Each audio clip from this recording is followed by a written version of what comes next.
അരുൺ തുടരുക. ഇപ്പോൾ രക്ഷാപ്രവർത്തനത്തിൽ ഉൾപ്പെട്ട അജ്മൽ നമുക്കൊപ്പം ചേരുന്നുണ്ട്.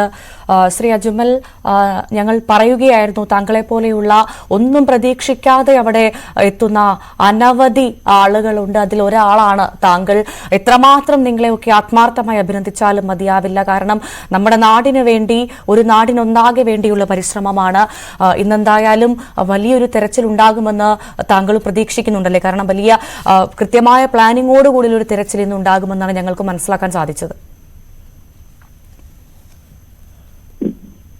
അതെ അതെ.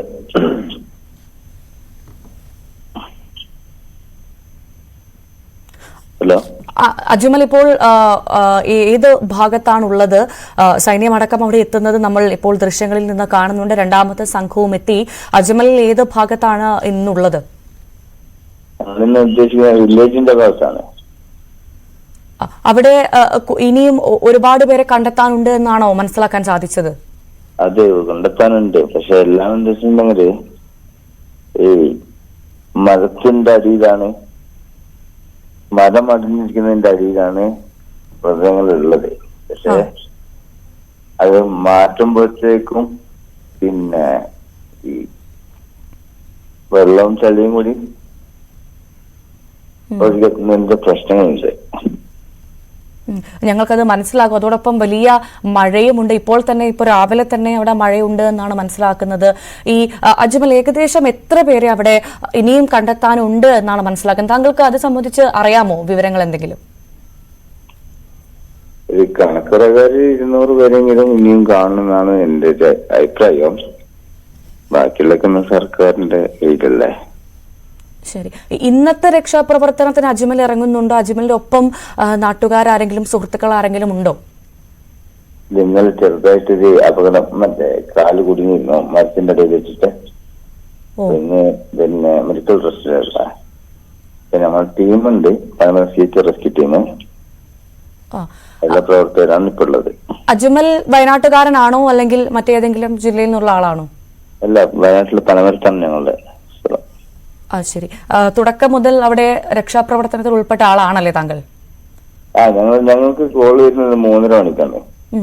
പൊട്ടിയ സമയത്ത് പുലർച്ചെ 3 മണിക്ക് തന്നെ എത്തിയായിരുന്നോ ചുരൽമല? 4:30 മണിയാകുമ്പോഴത്തേക്ക് അവിടെ എത്തിയിരുന്നു. ശരി, കാഴ്ചകളൊക്കെ കണ്ട് നടുങ്ങിയ ഒരു മനസ്സുമായിട്ട് ഇരിക്കുമായിരിക്കും അല്ലേ അജ്മൽ? കാഴ്ചകൾ കണ്ടിട്ടില്ല.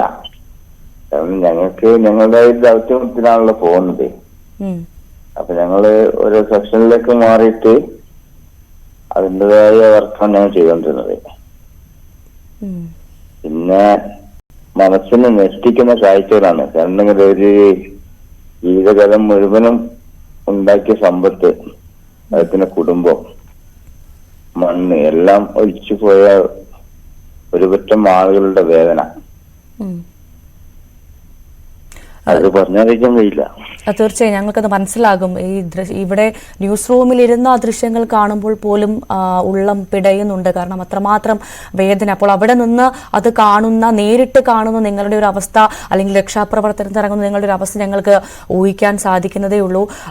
അജ്മൽ, ഒരു കാര്യം കൂടി ചോദിച്ചോളട്ടെ. ഈ ദുരിതാശ്വാസ ക്യാമ്പുകളിലൊക്കെ ഒരു പക്ഷേ അജ്മലിന് പോകാൻ സാധിച്ചിട്ടുണ്ടോ എന്ന് എനിക്കറിയില്ല. അങ്ങനെ പോകാൻ സാധിച്ചിട്ടുണ്ടോ? അവിടെ അവശ്യ സാധനങ്ങളെല്ലാം കൃത്യമായി എത്തുന്നുണ്ടല്ലോ അല്ലേ? ഈ വയനാടിന് പുറത്തുള്ള ആളുകൾ ഒത്തൊരുമിച്ച് ആ നാടിന് വേണ്ടി ഇവിടെ ശ്രമിക്കുന്നുണ്ട്. അജ്മലിന് അത് കാണാൻ സാധിച്ചിട്ടുണ്ടാകുമെന്ന് കരുതുന്നു. ദുരിതാശ്വാസ ക്യാമ്പുകളിലെല്ലാം അവശ്യ സാധനങ്ങളൊക്കെ ഉണ്ടല്ലോ അല്ലേ? അജ്മലിന് പോവാൻ സാധിച്ചിട്ടുണ്ടോ അവിടേക്ക്? പോവാൻ സാധിച്ചിട്ടില്ല. കാരണം ഞങ്ങൾ ഇവിടുന്ന് ഇപ്പോഴും പിന്നെ ഒരു 5-6 മണിക്ക് തന്നെയാണ് അങ്ങോട്ടേക്ക് പുറപ്പെടുന്നത് വീട്ടിൽ നിന്ന്. പിന്നെ വൈകുന്നേരം അവിടെ നിന്ന് 6:30 ആകുമ്പോഴത്തേക്കാണ് നമ്മൾ തിരിച്ചു വരുന്നത്. അപ്പൊ അതിനിടയ്ക്ക് തന്നെ ഞങ്ങൾ ടയേർഡാവും. പിന്നെ ഞങ്ങൾക്ക് അവിടെ എത്താനുള്ള ടാസ്ക് എന്ന് പറഞ്ഞെങ്കിൽ പോലീസുകാർ മൊത്തം വഴി തിരിച്ചു വിട്ടു വീട്ടിലും.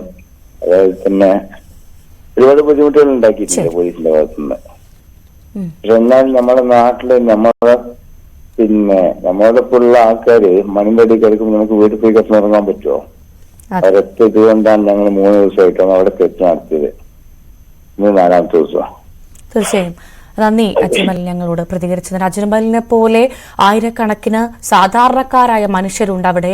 ആ നാടിനെ വീണ്ടെടുക്കാൻ ഒരു ജീവനെങ്കിലും ഉള്ളിൽ, ഒരു ജീവന്റെ തുടിപ്പെങ്കിലും ആ മണ്ണിനടിയിൽ ഉണ്ടെങ്കിൽ അവരെ തിരിച്ച ജീവിതത്തിലേക്ക് കൈപിടിച്ച് കൊണ്ടുവരാൻ ആത്മാർത്ഥമായി പരിശ്രമിക്കുന്ന നമ്മുടെ സൈന്യത്തോടൊപ്പം ചേർന്ന് നിൽക്കുന്ന സാധാരണക്കാരായ ഒരു പറ്റം സന്നദ്ധ പ്രവർത്തകരുണ്ട്. അവരെ എത്രമാത്രം അഭിനന്ദിച്ചാലും, ഹൃദയത്തിൽ നിന്ന് അഭിനന്ദിച്ചാലും മതിയാകില്ല. കാരണം അത്ര വലിയ പ്രവർത്തനമാണ് അവിടെ അവർ നടത്തുന്നത്. ഇപ്പോൾ നമുക്ക് കാണാൻ സാധിക്കും രണ്ടാമത്തെ സംഘം